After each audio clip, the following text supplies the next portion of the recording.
آج ہم ذکر کریں گے ایک ایسے صحابی کا جس کے بارے میں نبی صلی اللہ علیہ وسلم نے فرمایا، زمین کے اوپر اور آسمان کے نیچے ابودر سے زیادہ سچ بولنے والا کوئی نہیں، جنہوں نے اسلام کو صرف اپنایا نہیں بلکہ اس کے لیے سب کچھ چھوڑ دیا، نہ مال چاہا نہ منصب، صرف حق۔ السلام علیکم ورحمۃ اللہ۔ یہ کہانی ہے ابودر الغفاری رضی اللہ عنہ کی۔ ان کا اصل نام جندوب ابن جنادہ تھا اور وہ بنو غفار قبیلے سے تعلق رکھتے تھے جو لوٹ مار کے لیے مشہور تھا، لیکن ابودر کا دل کچھ اور چاہتا تھا۔ انہوں نے کبھی بتوں کو نہیں پوجا، وہ ایک اللہ کو مانتے تھے اور سچائی کی تلاش میں تھے۔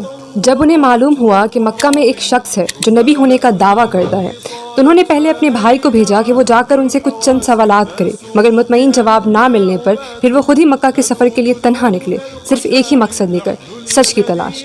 مکہ پہنچ کے کچھ دن کعبہ کے پاس چھپے رہے اور پھر ان کی ملاقات علی ابن ابی طالب رضی اللہ عنہ سے ہوئی، جن کے انہوں نے اپنا مقصد بتایا، جس پر علی رضی اللہ عنہ نے کہا، چلیے میں آپ کو اس شخص کے پاس لے چلتا ہوں جسے آپ ڈھونڈ رہے ہیں۔ پھر جو ملاقات ہوئی وہ تاریخ کا حصہ بن گئی۔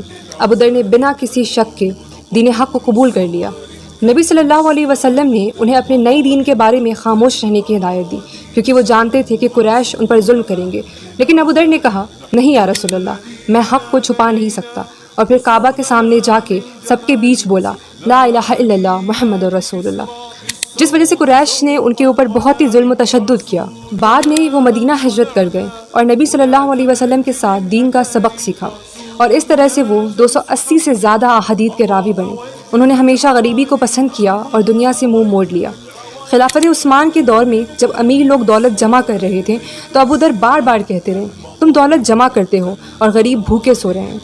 پھر انہیں ربادہ بھیج دیا گیا جو ایک سنسان علاقہ تھا، اور وہیں ان کا انتقال بھی ہوا، تنہا لیکن سچ کے ساتھ۔ اور اسی لیے نبی صلی اللہ علیہ وسلم نے فرمایا تھا، ابودر تنہا چلے گا، تنہا زندگی گزارے گا اور تنہا ہی مرے گا۔ ابودر رضی اللہ عنہ نے ہمیشہ سچ بولا، چاہے حالات کتنے ہی مشکل کیوں نہ ہوں۔ انہوں نے کسی کے ڈر میں آ کر حق سے پہلو نہیں موڑا۔ حق بولنا مشکل ہو سکتا ہے، لیکن وہی ایمان کا سب سے بڑا امتحان ہے۔ وہ دنیا کے مال و دولت سے بالکل متاثر نہیں ہوتے تھے، سادہ زندگی گزارتے اور آخرت کی تیاری میں لگے رہتے۔ وہ ظلم، ناانصافی اور مال کا غلط استعمال دیکھ کر کبھی خاموش نہیں رہتے، چاہے اس وجہ سے ان کو تنہا ہی کیوں نہ رہنا پڑا ہو۔